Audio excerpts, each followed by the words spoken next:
जय हिंद दोस्तों। डिस्क्लेमर पढ़ लीजिएगा, मैं सेबी पंजीकृत सलाहकार नहीं हूं दोस्तों। कोटक महिंद्रा बैंक लिमिटेड का मंथली अपडेट निकल के सामने आ रहा है, क्वार्टरली कह लीजिए अपडेट निकल के सामने आ रहा है दोस्तों। 2193 रुपये करेंट प्राइस ट्रेड करता हुआ दिख रहा है। जैसा कि आप लोगों को पता भी है पहले से ही कि यह कंपनी हम लोगों को स्टॉक स्प्लिट भी दे रही है। स्टॉक स्प्लिट का इसका एडजस्टमेंट कैसे होगा, क्या होगा, हम लोगों का कैसे शेयर का क्या क्या सब आगे होने वाला है, वो सब कुछ आप लोगों को इस वीडियो में मैं आप लोगों को बताने वाला हूँ। हालांकि चलिए पहले इसी को देख भी लेते हैं, उसके बाद बिजनेस अपडेट पे चलेंगे हम लोग। देखिए स्टॉक स्प्लिट यह कंपनी दे रही है। स्टॉक स्प्लिट की बात करेंगे तो अगर इसका रेशियो देखोगे आप लोग यहाँ पे भी, तो कंपनी ने 1:5 बताया है। एक शेयर इसका 5 रुपये फेस वैल्यू वाला रहेगा आप लोगों के पास, तो कंपनी आपको 5 इक्विटी शेयर, देखिए यहाँ पे लिखी है 1 रुपये फेस वैल्यू वाला देगी।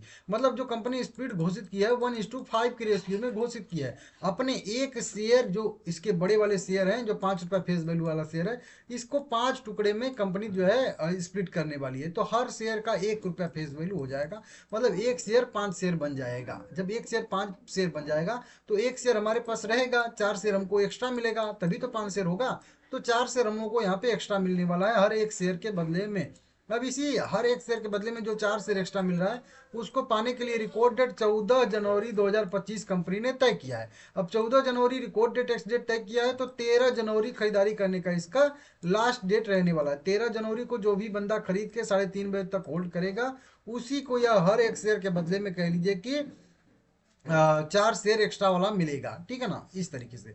लेकिन मेन चीज आ जाता है कि एडजस्टमेंट का, क्या एडजस्टमेंट कैसे होता है, क्या होता है। एक शेयर विभाजित हो जाएगा तो कैसे होगा। अगर कोई 2200 पे खरीदा है, क्योंकि अभी इसका प्राइस जो है लगभग 2200 के आसपास ट्रेड करता हुआ दिख रहा है, तो अगर किसी ने 22 शेयर 100 पे खरीदा है, तो उसका तो क्लियर है कि 2200 पे एक शेयर खरीदा है, तो उसको 4 शेयर मिलेंगे। 2200 भी 5 से डिवाइड हो जाएगा, जो भी वैल्यू आएगा 440 रुपये वो प्राइस है। लेकिन कई सारे बंदे जो यहाँ पे हैं, वो 2000 रुपये पे भी खरीदे होंगे। कई सारे लोग हैं 1800 पे भी खरीदे होंगे, कई सारे 1500 पे भी खरीदे होंगे।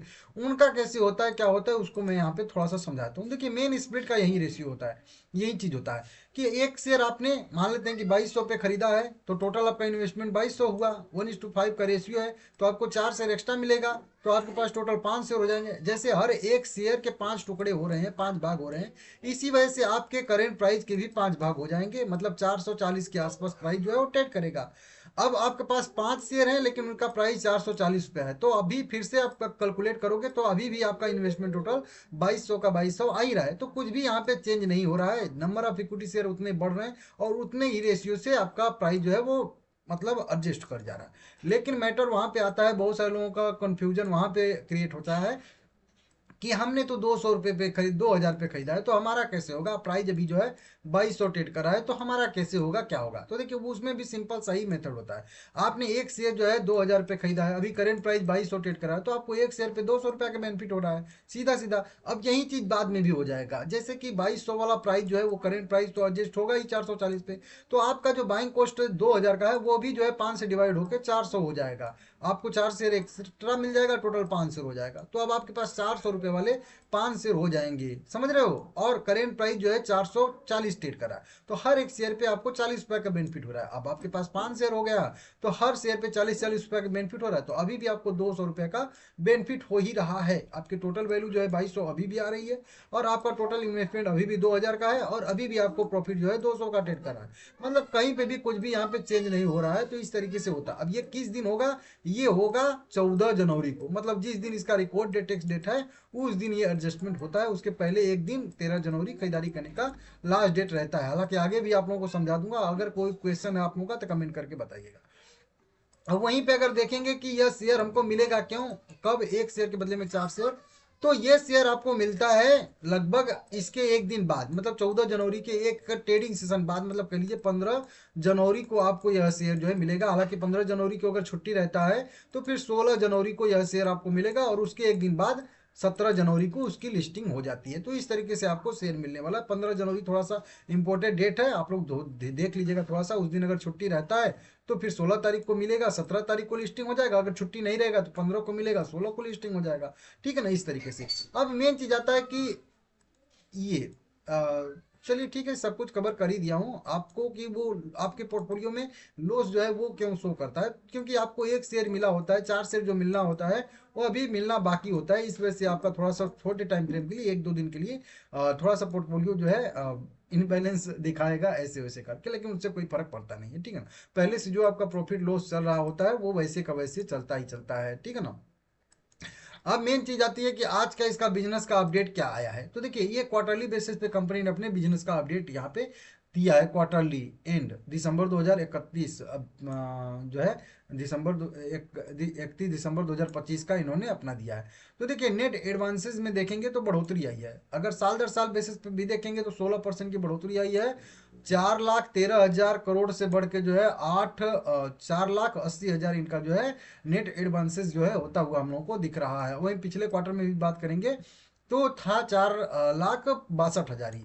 तो क्यू ऑन क्यू बेसिस पे 4-4.5% की बढ़ोतरी देखने के लिए मिल रही है, 4% की कह लीजिए। और वाई ऑन वाई बेसिस पे, ईयर ऑन ईयर बेसिस पे लगभग लगभग 16% की अच्छी खासी बढ़त देखने के लिए मिले। नेट एडवांसेस में भी देखेंगे तो उसमें भी लगभग लगभग 16% की बढ़ोतरी देखने के लिए मिल रही है। और क्यू ऑन क्यू बेसिस पे भी देखेंगे तो यहाँ पे 4% की बढ़ोतरी हम लोग को देखने के लिए मिल रही है।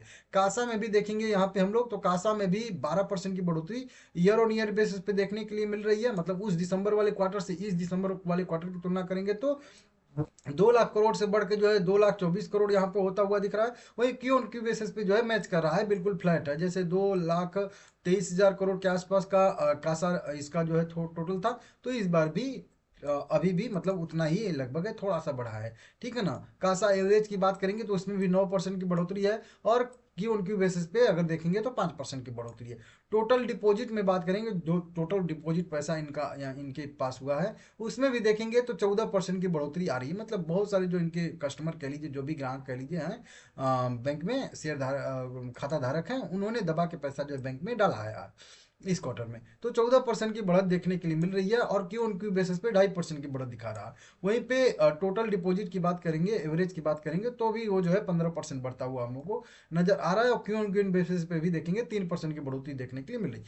कुल मिला के कह लीजिए कि अच्छा साइज का बिजनेस अपडेट निकल के सामने आ रहा है। चाहे कोई भी आप देख लीजिए मतलब फैक्टर, लेकिन सब फैक्टर पे जो है बढ़ोतरी ही देखने के लिए मिली। कहीं पे थोड़ा सा कम, कहीं पे थोड़ा सा ज्यादा, लेकिन अच्छा खासा जो है 16%, 15%, 11% की और वाई ऑन वाई बेसिस पे, ईयर ऑन ईयर बेसिस पे ग्रोथ देखने के लिए मिल रही है, जो कि बहुत बढ़िया चीज है।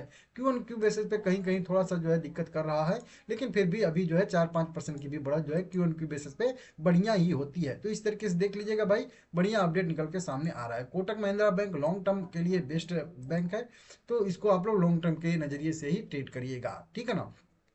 1 हफ्ते 2 हफ्ते 1 महीने वाला थोड़ा सा दिक्कत हो जाता है, तो देख लीजिएगा। वीडियो पसंद आया लाइक करिएगा सभी लोग।